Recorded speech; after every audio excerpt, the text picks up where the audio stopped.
Welcome to Truth and Transcendence. You can find all our other episodes on truthandtranscendence.com. Do you know this word transpersonal?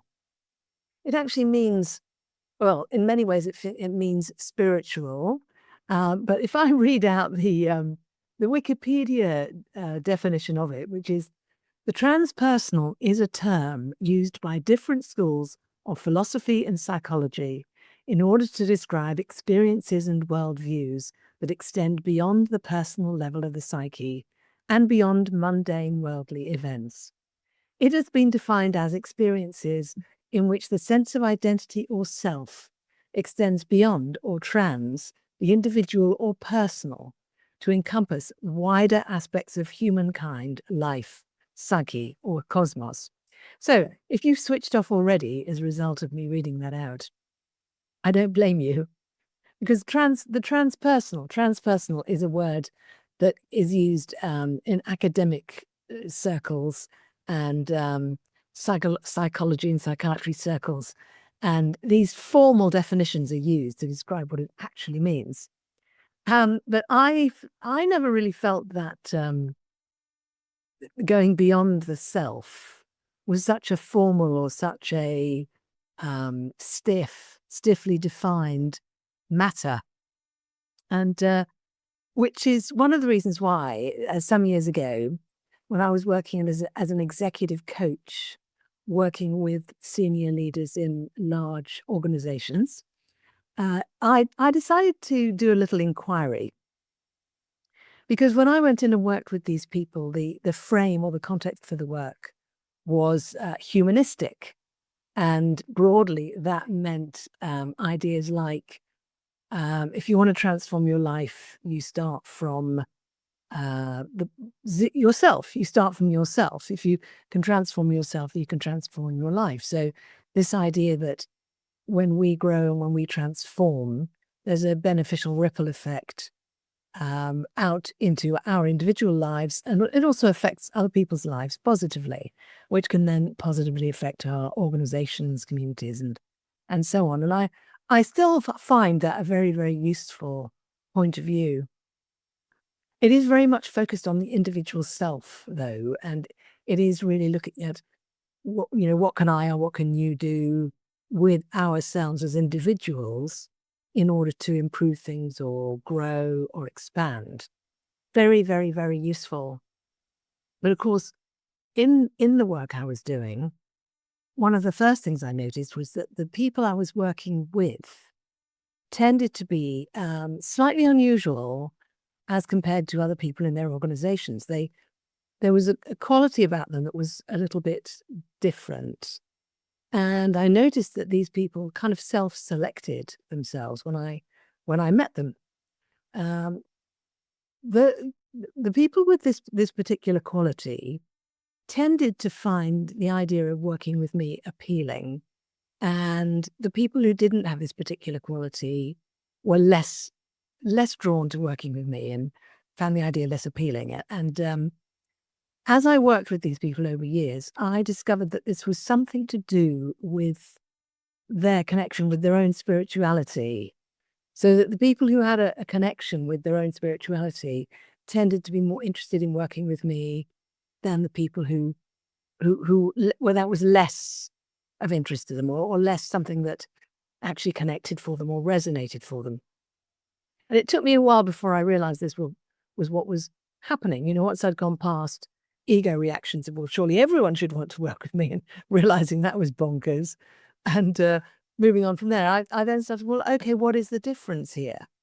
And that was a significant difference. So there was then the question of, well, what does that actually mean? And that definition I just read out is incredibly dry and boring. And if I'd read that out to one of my clients at the time and said, does this mean you're interested in your own spirituality or transpersonal, is another way of saying the same thing, they would say, well, not if that's what it means.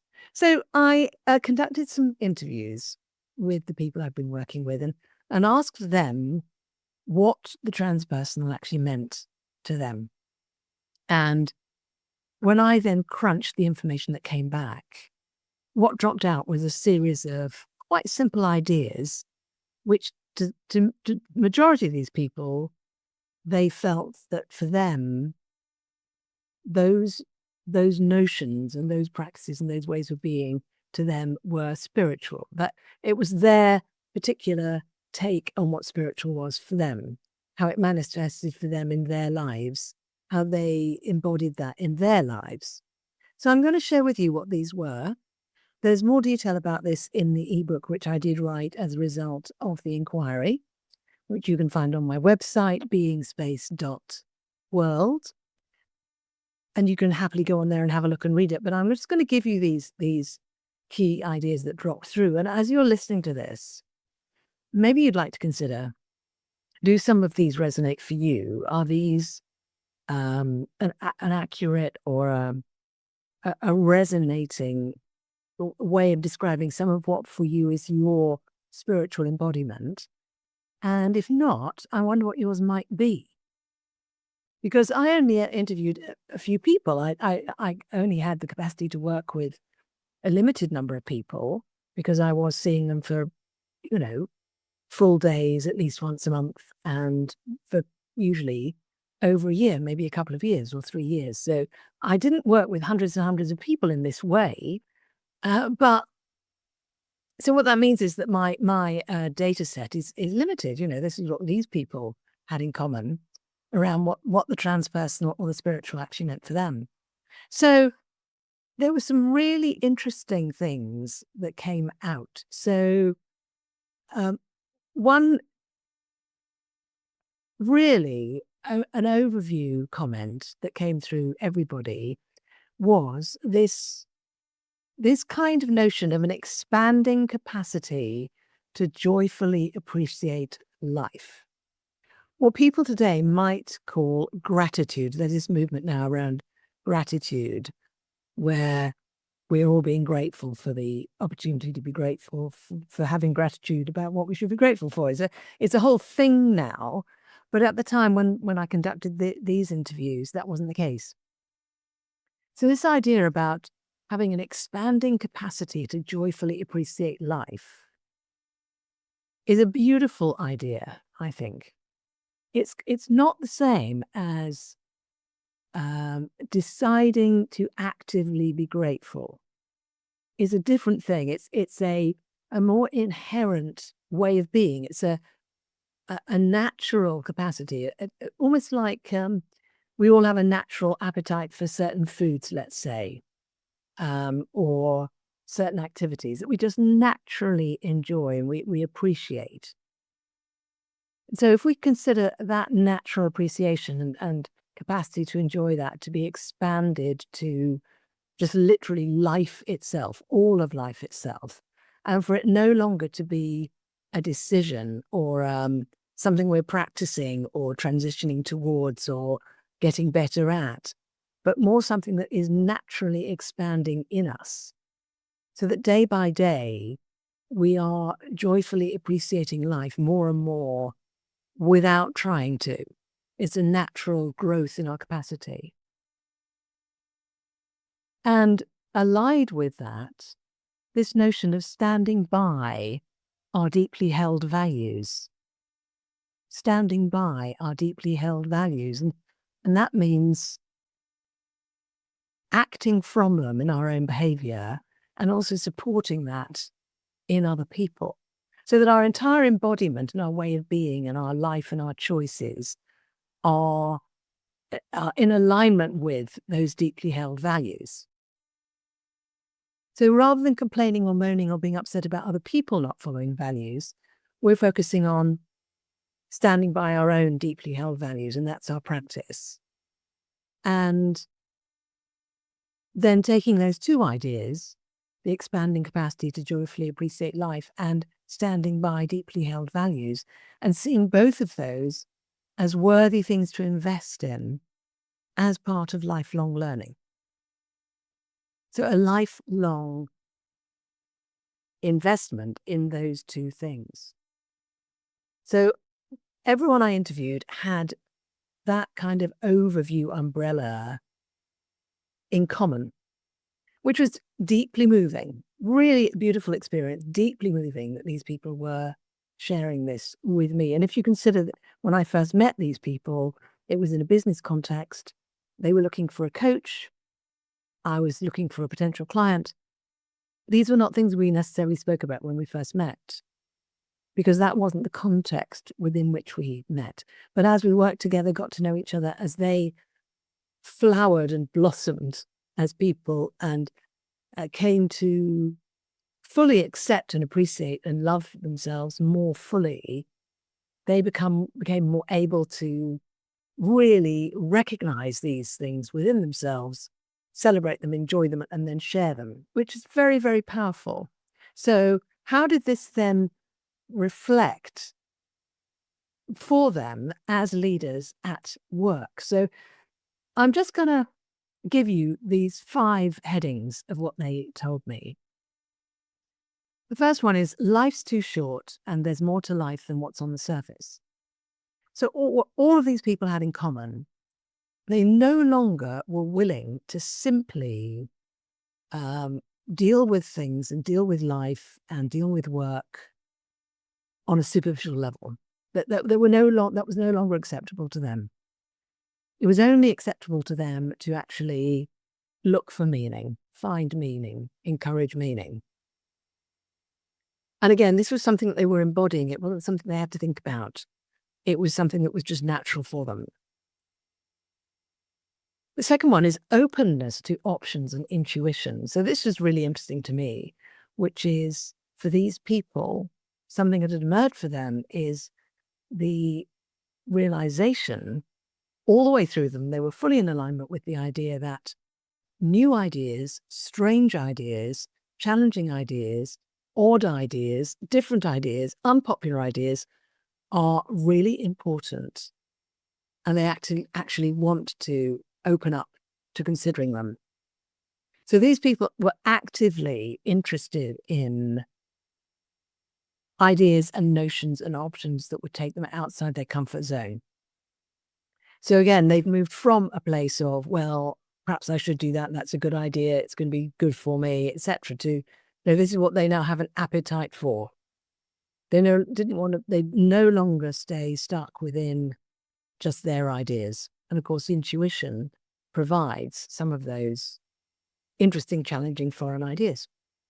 The third one is an emphasis on helping others flourish.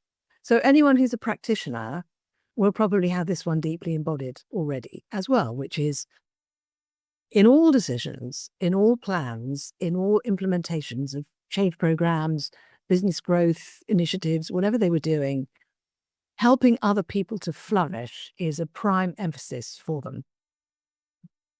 So again, this is not necessarily an HR-focused activity. It's not necessarily a how do we reward people activity, or what's our internal communication system like or about, etc. It's much more subtle than that. It's a more subtle connection in with what's going to help people flourish, actually. Not just an idea, not just a gimmick, not just a program, not just a technique, not just a mechanism, not another HR brilliant idea, but actually, and it links with the first one about there's more to life than what's on the surface, this question of looking at, no, let's look a bit deeper, what actually does help people flourish and what doesn't. And the thing about that is what helps people flourish is not always the same in every situation, in every organization or for every person or every group of people. So this is an inquiry thing. It's not a box ticking thing. And that leads on to the next one, which is incorporating transpersonal perspectives into organizational interventions. A lot of people believe that in life, there's a distinction between being spiritual and being human or practical or real life, in quotes, real life. For these people, that distinction's gone. For these people, being spiritual and connected to the transpersonal is an integrated part of life. It can't be taken out. It's no longer an either or. It's a 100% integrated aspect of being alive for them. So when they're looking at specific organizational interventions, they're actually looking at those with the transpersonal perspective in mind, which is very, very powerful. So sometimes they were um, going to their board meeting and saying, right, this thing we're thinking of doing, I don't think we should do. I think we should do it something slightly different or do this. And it wasn't necessarily immediately obvious to everybody else why they wanted to do that or why it might be a good idea. So they obviously then had to explain it. But it was because of that connection with what is the more spiritual way to do this that will also work for the business. Because there's nothing spiritual about having your business fold because you're trying to pretend to be spiritual or trying to be spiritual at the cost of the viability of the business. You know, if your business folds, you can't employ anybody anymore. You can't pay people. You can't give people their bonuses. You can't invest in people. You can't train them. You can't improve the quality of the office space and the environment. You can't take better care of your customers. You can't do all these things. And if you are a business and you're employing people, the spiritual path is not the path of closing down the business, probably. I mean, sometimes it is. But in general, that's not what you're doing. So you want to be doing interventions that are actually beneficial to the business and beneficial to the people. And that's a spiritual thing to do. And then the fifth one is a lit out on a limb, no pun intended, which is this notion of physical movement as meditation and also to enhance well-being.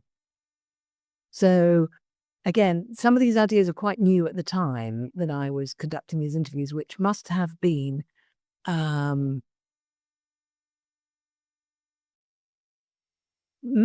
well over 10 years ago, maybe 15, 20 years ago that this was happening. So this idea of physical movement as meditation, I know a woman right now who has contracts with organizations whereby her job is to send in yoga teachers, Reiki practitioners, all sorts of alternative practitioners to work with the people in that organization. And she has a very healthy business doing that. I think many of us can remember a time where that would have been completely out of the question. Nowadays, it's more close to the norm. So it's more understood now that the body and the state of mind are vital, not just to our lives and to our health, but also to our organizations and our businesses. So, and physical movement is part of that. So you may be aware that I am very much involved with conscious dance. I love conscious dance. To me, it's a much more accessible form of meditation than, let's say, a sitting meditation. I quite like a lying down meditation, but sometimes that's frowned upon. But sitting meditation never really took for me. But movement as a meditation, for me, was very accessible.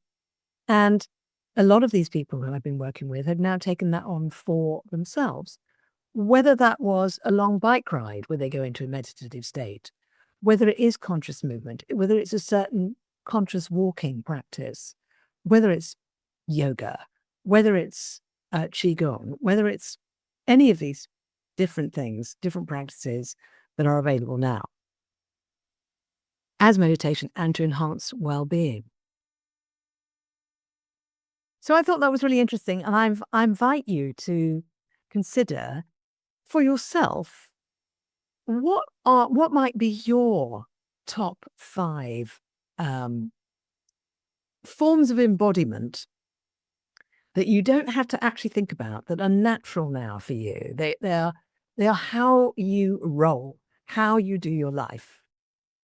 What are your top 5 transpersonal or spiritual aspects of your embodiment and the way that you are and who you are and how you live? These may be things that at one point in time you had to actually practice. They may be things which at one point in time was a brand new idea that was challenging for you and were outside your comfort zone. But now these are things that are just like breathing for you, just like breathing. And it's really great to connect in with these things because this is another way we can celebrate ourselves and joyfully appreciate life and joyfully appreciate ourselves as we ourselves are part of life, part of our lives.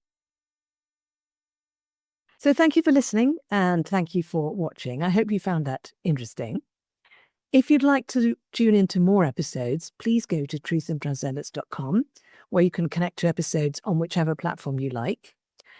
If you're interested in my expansive coaching, and you can get an idea of what that might be like by looking at how I interview my guests. I mean, that's not coaching, obviously, but you can get a sense of how I relate with people by looking at that.